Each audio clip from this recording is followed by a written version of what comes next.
I would recommend the Foreclosure Rescue Foundation over any other company that's out there. I worked with other companies. I tried other attorneys. They just didn't have me in their best interest, whereas that when I went to the Foreclosure Rescue Foundation, I knew that they were working for me and for my family and not for anything else but for me. And the Foreclosure Rescue Foundation program is the best program that I have seen yet. I believe every homeowner should know their rights when it comes to foreclosure, and I believe that the Foreclosure Rescue Foundation is a great place to start. Non-for-profit. Nonprofit means that they aren't in it to make a whole lot of money. They're actually in it to help their clients. And I felt like I was really being taken care of, like somebody had put their arm around me and said, look, I understand what you're going through. There's never a sales pitch. They spend as much time with the homeowner as needed, and there's never any obligation. Our job at the Foreclosure Rescue Foundation really is to help the homeowners accomplish the goals that they're looking to accomplish, no matter what that may be. Hi, I'm Debbie Crawford, Executive Director of the Foreclosure Rescue Foundation. Foreclosure can be an extremely traumatic and emotionally devastating experience for homeowners. Don't go it alone. Give us a call and let us help.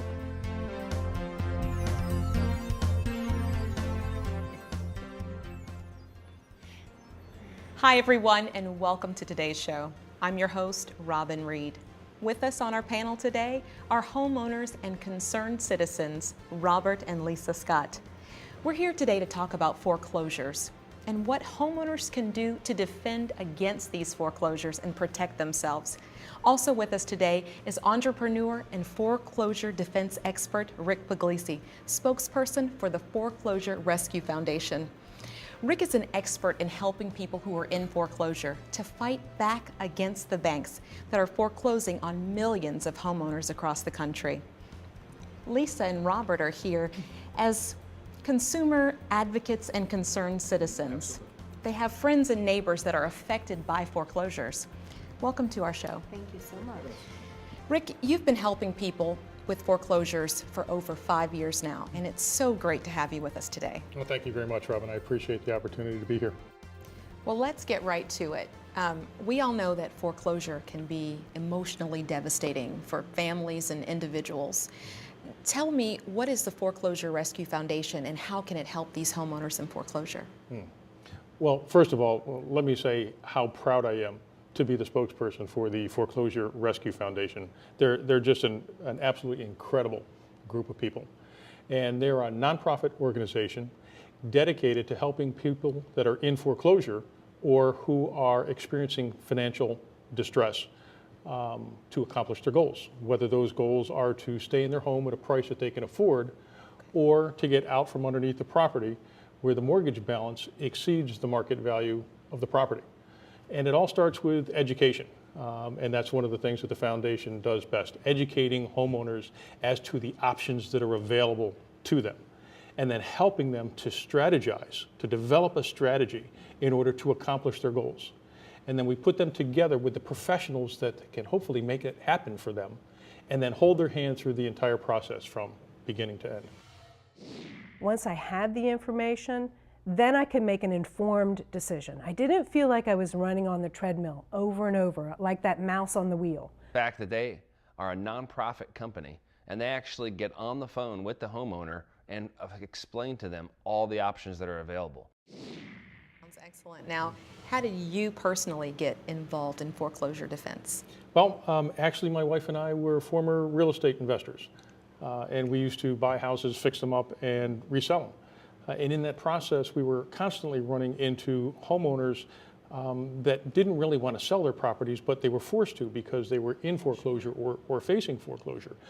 And although we were able to give them a certain portion of their equity, back when we purchased the property, it didn't really solve their problems. And we experienced firsthand the heartache and the grief that comes along with a family losing their homes. And what we did at that point is we started to talk to various attorneys about foreclosure defense to see if we could maybe come up with a way to help these homeowners. And once we discovered the deception and the fraud that was involved in most of the mortgage transactions that were happening, we decided to take action. The reason we started the Foreclosure Rescue Foundation is because so many friends and family members were going through foreclosure and didn't know what to do. In fact, many of the members of our staff have also been through foreclosure. They understand what you're going through, and we know we can help. Please give us a call and give us that opportunity. That's great, Rick, but yeah, honestly, what you're talking about is the little guy, me, taking on the big banks, big guys who have endless resources. How do I enter into a situation like that and win? Seriously. Well, you know what, Robert? It's not as ominous as you make it sound, and it's really not a David versus Goliath type of scenario. Most of these banks use what we call foreclosure mills to prosecute these foreclosures, and these are larger firms, but in a lot of times they employ younger and more inexperienced type of attorneys in order to do these. You're not really walking into a courtroom with a $500 an hour lawyer on the other side and that's been at this for 25 or 30 years. So it really is a balanced playing field.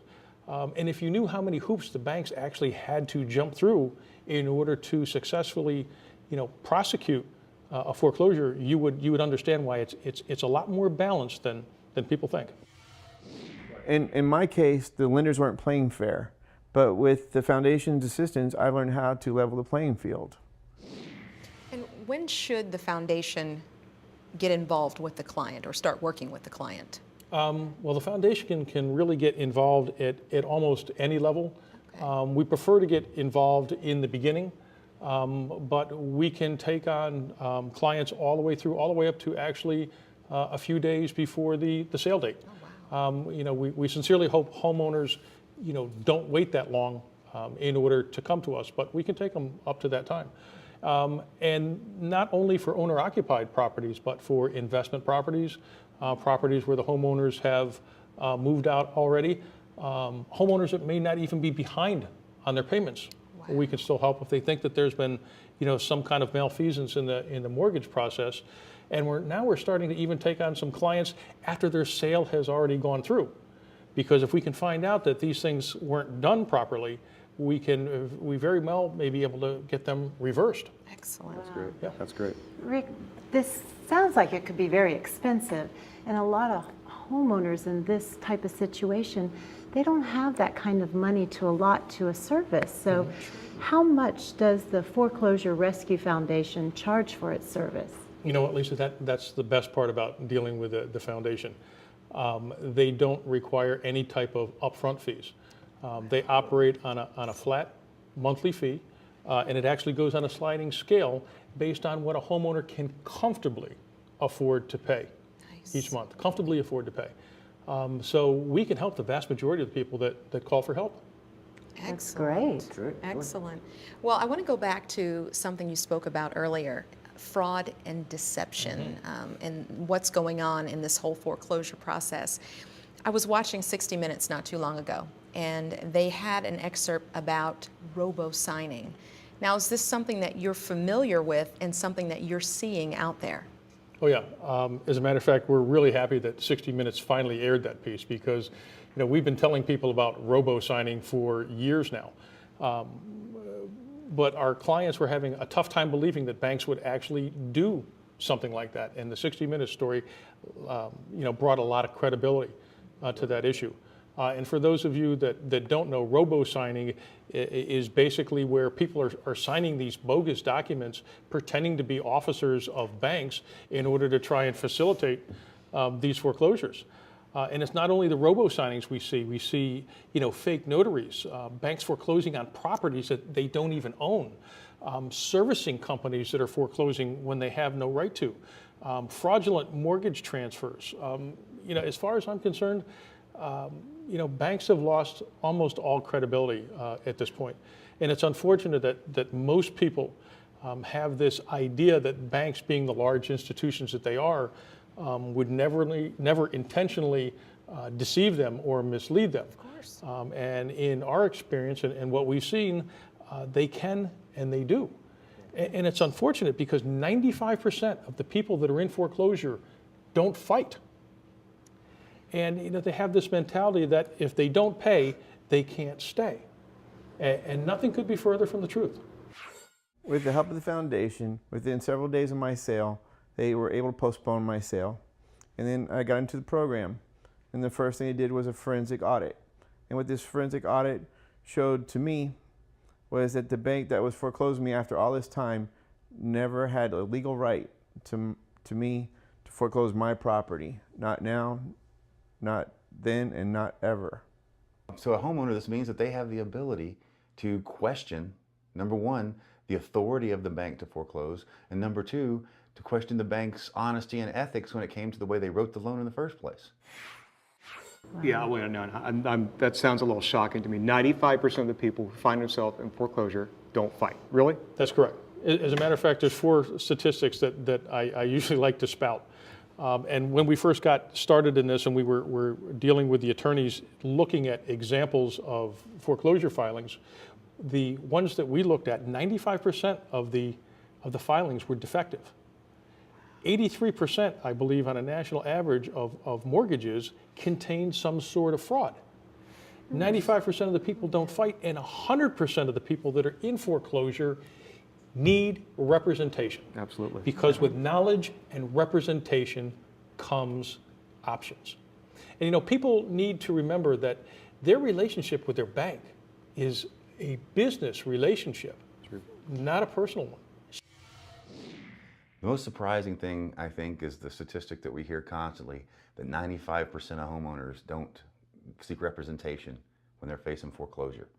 It's a civil process, so you're not threatened with prison, but still, someone is using the legal system to take away your most prized asset. Don't you think you might want to talk to a professional and get the best advice you can on what to do? So one thing that I would say to every person out there, whether you're in foreclosure or know someone's in foreclosure, talk to a professional, seek legal representation and legal counsel, because the wrong decision or hesitating can cost you dearly. Now, you say with knowledge and representation comes options. Talk to us about these options. Well, you have to realize that once you are made aware of the options that are available to you and what actually happened during your mortgage transaction, you can then bring these inconsistencies and this deception to bear. And once you know what to look for, you can get foreclosures dismissed. You can get damages from lenders, recoup attorney's fees. There are companies, experts out there that we deal with that do securitization audits to see if the person that's trying to foreclose really does have the right to do so. We deal with mortgage fraud examination companies that examine the entire mortgage transaction to look for, deception, fraud, misrepresentations, this type of thing. And, consumers need to know that these things exist and they can use them as a tool to negotiate with their lenders and to accomplish their goals. Absolutely. Once you find that, once you uncover it, then you just need to get a real good foreclosure litigation attorney to take the ball and run with it. That makes sense, yeah. When the proof came back in the forensic audit, they did not own me. My first phone call at 11 o'clock was to Rick Puglisi, and I says, "You wouldn't believe this," and I forwarded the report back to him. We're both looking at it, and I'm going, "Oh my Lord, look at this. They don't own me." So even after my own time of feeling that they did not own me, the proof was there. And so much stress and anxiety that I felt over this long period of time just sort of went off my shoulders, because I know I can fight now. Before I had a doubt and a hope, but now I know I can. Well, we all know there are lots of attorneys out there, but I guess I should ask, how does someone find the right attorney with the qualifications that they're going to need for foreclosure? Good question. You know what, that's a great question. And believe it or not, that's one of the biggest problems facing homeowners today. They don't know how to interview an attorney. And I mean interview, okay? Most people that are in foreclosure find themselves in an extremely embarrassing position, and they're hesitant to ask friends and family for help and who they know. So they'll open the yellow pages or go online trying to find an attorney that practices in foreclosure defense. And then they'll go to that attorney and sit down and tell them their story and say, "Please, is there something that you can do to help me?" And that's not the way it needs to be done. You know, unfortunately, homeowners don't know how to interview attorneys, the right questions to ask. You know, how long have you been in business? Where did you graduate from? Did you graduate in the top half of your class? You know, does your practice focus on foreclosure defense? How successful have you been? How many of these foreclosures have you had dismissed? How many of these have gone to sleep or the lenders have gone away? How many of these have you gotten free and clear, you know, for your clients? You know, do you practice at the state level as well as the federal level? These are the questions that need to be asked and answered. And fortunately for consumers, the Foreclosure Rescue Foundation has people on board full time. And all they do is vet attorneys around the country looking for the best of the best so that we can put our clients with just the best possible litigation teams available. So I hired an attorney who told me after a few weeks that she was afraid to get in front of the judge and tell them that because it might make the judge mad. I thought, well, now where am I? They're definitely going to foreclose. I was in a panic. I have a family, a house full of things. I was like, where do I go? Then I discovered the Foreclosure Rescue Foundation. And the attorneys talked to me. They answered all my questions. They spent hours explaining every little detail, because I'm a real detail person, and just took away all the fear. Well, within a very short period of time, 5 months, the foreclosure's now gone. I'm in my home. I've got my family. I don't have to make the phone calls. It's like, I am so relieved. It was the best thing that has ever happened to me. So all I can say is thank you very much for the Foreclosure Rescue Foundation. One of the things I find interesting is a lot of the folks we talk to have already either consulted with an attorney or are actually with an attorney. And it's amazing, when we first got into this, trying to figure out which attorneys were the best ones to work with. Simply because they have a law degree does not mean they know what they're doing when it comes to real estate and when it comes to foreclosure. And I believe a lot of them's harder in the right place. They just don't know which way to turn and what to do in order to offer the best defense possible for a homeowner. So we've taken the time to try to find the best attorneys possible out there, to thoroughly vet them, to make sure that our clients are working with the best in the industry when it comes to fighting foreclosures. You know, what you're saying makes a lot of sense. I mean, even though my neighbor is a lawyer, you're saying it's not a good idea, even though I have a relationship with them, not to automatically go to them for help, but to look outside my comfort zone. Right. Okay. Yeah, trying to do it on your own is really never a good idea. When we first started this, what we did was we searched out the very best foreclosure litigation people in the country. And they all had materials and courses and seminars and that kind of stuff that they had put out. And we absorbed all that information. And then once we had that information, we went looking for the attorneys that could implement these strategies and tactics in order to help homeowners. And what we found was absolutely amazing. We would sit down with attorneys that were supposedly, foreclosure, defense attorneys, and we would start talking about strategies and tactics and what could and couldn't be done. And there would be puzzled looks that would come across their face. They had no idea of the defenses that we were talking about and bringing to bear. And the worst part about it is that the vast majority of the attorneys we talked to had no desire to be better than they were already. They were content with having enough information to be able to talk that client out of an upfront fee, okay, and not try and be the best that there could be. And it was so astounding to us because they were entrusted with their client's most prized possession, Yes. their homes. Mm-hmm. I mean, we just couldn't believe the type of attitudes and the situations we were running into. So we know that it's important now to be matched with the right people, and the foundation will assist in matching the homeowners to the right legal team. Mm-hmm.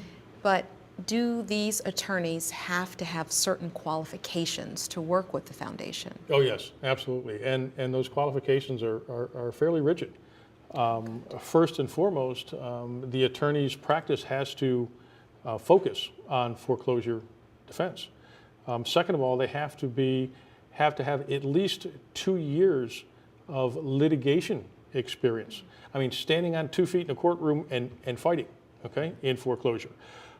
They have to agree to share information and pleadings and findings with other attorneys in the network, and the other attorneys in the network have to share with them, kind of like a mastermind type of group where they all learn from each other at an incredible pace. So they hone their skills basically, on a daily basis. And the foundation also puts on training classes. We find some of the best and the brightest attorneys that we can find to help teach the attorneys in the network so they can learn from them. Next, they have to be able to spend the time necessary to properly service that client. They have to be true consumer advocates. And last, but certainly not least, they have to be willing to accept reasonable monthly payments to help the homeowners of That the helps. foundation. Oh yeah, that helps, absolutely. Sure. So obviously, I'm a do-it-yourselfer kind of guy, but it's not a good idea for me to go defend myself then, but what's to keep me from just walking away from all of it and starting over? Wow. Actually, walking away, Robert, is probably the worst thing that a homeowner can do. When you walk away, you in a sense, essentially give up all of your rights at that point when you don't defend your property. And like we said earlier, it's very possible that the person that's trying to foreclose has no right to. And until you investigate what's going on, and until you can get some professional help, okay, you don't really know. You might be walking away from a property that you could be staying in at that point. And probably the most important thing is that there's something called a deficiency judgment. And a deficiency judgment is a situation where a lender will foreclose on a property. They'll turn around and sell it at auction for basically pennies on the dollar. And the difference between what the homeowner owed and what they sold the property for is what the bank actually lost. And the banks will sue the homeowner to get that deficiency judgment, and they'll get it. And that deficiency judgment attaches to you personally. And it can effectively stop you from ever owning anything of value again for fear that the bank can always come back in and seize those assets from you in order to satisfy their judgment. So absolutely the worst thing a homeowner could do is to walk away. Rick, I've heard the term short sale. You guys may have heard Yeah, that term as well. Having to go through that, yeah. I hear it's the answer to foreclosure. Tell us, what is a short sale and how effective are they? Well, I'll tell you what, it's nothing that we ever recommend, especially in the beginning of a process. A short sale is basically a situation where the lender allows you to sell your home for less than what you owe the bank. The problem with short sales is I've never met a homeowner that wanted to do a short sale. They all want to stay in their homes if they can. Absolutely, of And the course. short sale, right, is selling that home, in effect helping the bank. And if you go right to a short sale from the beginning and you don't explore your options, again, it's a situation where that person, that entity that's trying to foreclose may not have the right to do so. And then we have to go back to the deficiency that we just talked about. You have to be careful when you're dealing with these lenders. They can give you permission to sell the house for less, yet still come after you for the deficiency judgment. So you have to be very, very careful about how those contracts are worded so you don't get stuck back in that same situation again. Sure. And last but not least, I think the last figures I saw, on average, about 60% of the short sales fail at this point. They're not successful. The banks are slow to respond. The buyers get tired of waiting and eventually move on. As a real estate agent, I see homeowners who think that they have no other options than short sales. They feel as if that's the only choice. And as real estate agents, most of the time, that's the only choice that we provide them. But the Foreclosure Rescue Foundation is a far superior program, and it actually gives people the option of saving their homes. As a real estate agent, I make my money selling houses. But when I come across homeowners who are in a bad situation and want an option of saving their home, I always refer them to the Foreclosure Rescue Foundation. I talk to people every day about short sales and loan mods, things they've tried to no avail, and they come to us finally. And they've heard that there may be another way, and when they come to us and find out that yes, there are other ways and things that can be done, is huge for them. I mean, that's real information that these people need. Rick, why can't someone just get a loan modification? Or actually, I should say, why is it so hard to get a loan modification? You know what? Again, a loan modification is something that a homeowner should never ever try to do by themselves. Well, think about it. You have a homeowner who doesn't really know the rules of the game and how things are played. All right. The bank at every turn will want you to deal directly with them and not through a third party. They want to deal with you. They want to deal with you because they have a professional negotiator on the other side who knows everything there is to know. All right, and you naturally are at a disadvantage. You don't know how the game is played. You don't know what they'll accept and what they won't accept. And again, if you try to do a modification, again, you're skipping over that whole part about, does that entity really have the right to foreclose on that property? Yeah. You really have to find that out first. Okay. And you mentioned earlier that you have friends that are kind of going through this process right now. And I know that people that are going to be watching this show, there's going to be a lot of them that are going to identify with what I'm about to say. And there are many people that have tried to do modifications on their own, and they have been extremely frustrated by the banks. They are asked to repeatedly send in information. They are told that the information they sent in was lost, or it was misplaced, or it needs to be updated, and that kind of thing. And it's done so often that there's actually a term for it, and it's called extend and pretend. And these are these roadblocks that certain lenders will put up in place to purposely frustrate homeowners so that they throw up their hands and walk away. And last but not least, some of the numbers we've seen coming through in the last few weeks is that 90% of the modifications are failing. They're not going through. 90%. Yeah. I tried working with the banks for about a year and a half, and they kept asking me to send paperwork. I had to keep calling them every 2 weeks. They kept losing the paperwork. It was horrible. I mean, I would be sitting on hold for an hour and a half, and I had to keep doing it again and again and again and again. All the time they were telling me, well, you're in foreclosure, but everything's okay, we're working on a loan modification. And then they sent me a letter in the mail saying they wanted me to go to court. So when I called the Foreclosure Rescue Foundation, they answered all my questions. The counselor spent hours explaining to me actually what the process was, why the banks were doing what they were doing, what was in it for them, why it was more in their interest to foreclose than to do the loan modification. So that helped to relieve a lot of my anxiety about, well, why does this keep going on? So when I had the answers, then I knew what my options were.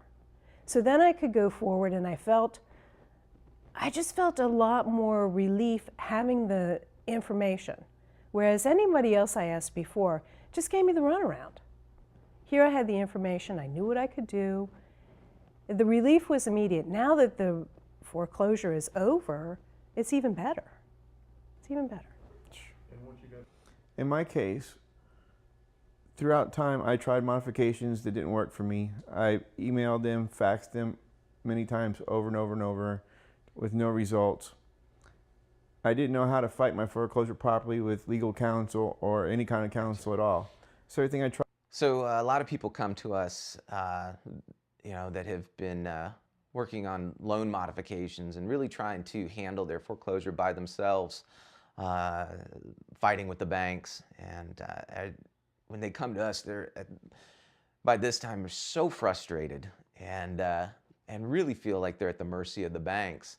And when they find out that there's actually real help out there for them, that they don't need to be alone in this fight, I tell you, that really brings a lot of satisfaction to.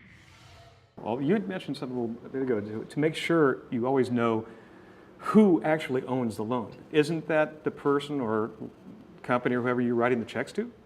Oh no, almost in every case it's not. Normally what happens is you're paying the servicing company, and the servicing company is collecting those payments and servicing that loan for the investor. And you have to remember that these investors actually made investments in these securities. You know, we talked about, you know, mortgages being securitized. And basically what they did was they took 5,000 mortgages at a time and bundled them up, okay, and turned them into securities and then sold these bundles off in pieces, parts to different investors. You know, they made sausage out of all these mortgages. They put them through this grinder and they sold them off piece by piece, and nobody knows who bought what pieces. And I don't know if you guys have ever seen sausage being made before, but you know, one thing's for sure: you cannot unmake sausage. You can't put it back in the original, you know, the form that it was before. But the most insidious part about all this is that there are also things called credit default swaps and derivatives. And I know most people have heard these terms, but they don't really know what they are. And it's made that way on purpose. And credit default swaps and derivatives is just a fancy word for insurance. And lenders were aware that they were making loans that they really shouldn't, you know, have been making. They had these credit agencies rate these securities as AAA. And then what they did, and this is without the knowledge or permission of the homeowner, they went out and insured these securities. They insured these loans so that if the homeowner was to default, they can collect on the insurance. Again, without the homeowner's knowledge. But they didn't insure them once, twice, or 3 times over. They insured them 20, 30, 40, 50 times over, which means that if you had, say, Robert, a $100,000 mortgage on your house and you were to default and they didn't deal with you and they wouldn't do a modification or they wouldn't do a short sale, they stand to collect $2 million because you defaulted on a $100,000 loan. Is it any wonder why, you know, short sales are being denied and mortgage modifications aren't going through? It's in the best interest of the bank for them not to help homeowners in that fashion. Oh my gosh, I can't believe that banks are doing these to families. Oh yeah? Is this even legal? Unfortunately, it is. You know, this is all part of the deregulation that has happened, you know, over the last 10 or 12 years in the banking industry. So they do it and they get away with it. You know, there are 2 movies that came out recently. One is called Inside Job, which is a documentary on what happened during the housing crisis. And another one is Too Big to Fail, which is more of a movie drama type of thing. But it tells the stories about what really happened and who did what and how all this came together. And every homeowner in America needs to watch so they can understand what's been done and what these lenders have done to, you know, hardworking homeowners across the country. I have to say that I'm in awe, and you guys may be as well. Yeah, a little bit overwhelmed. I've learned a lot. Absolutely. I don't think anybody knew what was really happening kind of behind the scenes. I thank you for educating us, because without this knowledge, I think homeowners wouldn't know what next steps to take. And speaking of next steps, with the Foreclosure Rescue Foundation, what can people expect when they call, they make that first call? Tell me what they can expect, and tell us a little bit about the process. Yeah. And we know sometimes it's hard for people to pick up the telephone and make that call. That first step is always the hardest. Yeah, it is. And I have to tell you, you know, it's one of the easiest, they're going to find out it's one of the easiest things that they can do. If they call the Foreclosure Rescue Foundation, they're going to be put on the telephone with one of the representatives or counselors that can help them. They're going to ask you, you know, tell me your story, tell me what's going on, and they will spend all the time necessary with you on the telephone to find out what your situation is. And then they'll ask you, you know, what do you want to do? What is it that you're trying to accomplish? And in most cases, people are only looking for a reasonable accommodation for their banks to, you know, to work with them. And then once we find out what they're trying to accomplish, we can help them to develop a strategy to make that happen, put them together with the professionals that help them implement that strategy, and again, hold their hand through the process. I mean, really, we just kind of take them and wrap them in a warm blanket and hold them close and let them know that, you know, hopefully everything will be okay, and we're going to do everything that we possibly can in order to make it right. You give them a fighting chance. And save their home. And that's all people are looking for. Absolutely. Right? You know, just, you know, a fighting chance. Actually, there was one point in the process where I was really scared. And I talked to the counselors, and it was like a wave of relief went over me. I just felt like everything's going to work out from this point forward. I don't have to worry about anything anymore. I can't go on anymore. Tell you, I'd probably say the best part of my day is just knowing that I get to affect people's lives, and not just their lives, but their families' lives, by letting them know that it's not the end of the world, and that there are things that can be done, and not just with one person, but with many people all day long. It's makes for a great day. After all this time, I finally see light at the end of the tunnel. I mean, I have a team around me that supports me in my foreclosure defense. And I now know I am not alone. I am one of millions out there that are possibly improperly foreclosed. It makes me feel better to know there's people out there to help me, because for the longest time I felt I was by myself. And things are going to get better. If you're a homeowner and you're in a foreclosure situation, it is imperative that you contact the Foreclosure Rescue Foundation. Yeah, I really love the time I get to spend talking to homeowners. You know, we take as much time as necessary. Sometimes it's multiple calls, because, you know, when you're talking about what possible strategies and what your options are as a homeowner when you're facing this situation, it's not something that should be taken lightly. So we do our best to answer every question they have. Sometimes you might get one spouse on the phone and the other one's not available, so you got to go back and describe the program a second time to the second spouse. The great thing though is, you know, all the guys that work on the phone with me at the Foreclosure Rescue Foundation are paid a salary. We're not on commission. We're not salesmen, we're counselors. And we never try to close anyone. It's not a sales call, it's a counseling call. The amazing thing is, 9 times out of 10 when I finish explaining the process, the next question from the homeowner is, what do I have to do next to get involved with your program? Because they realize they need help, and after talking to us, they realize that we're probably the best people out there to help them. I'm just going to encourage everyone to not delay. Call the number, go to the website, do what you need to do to take the next step. Don't be in the 95% of the homeowners who choose to do nothing. You have everything to gain and nothing to lose. Very true. Rick, Lisa, Robert, thank you so much for having us. spending some time with us Thank you. today. Thanks, guys. I appreciate you having me. We look forward to hearing from you.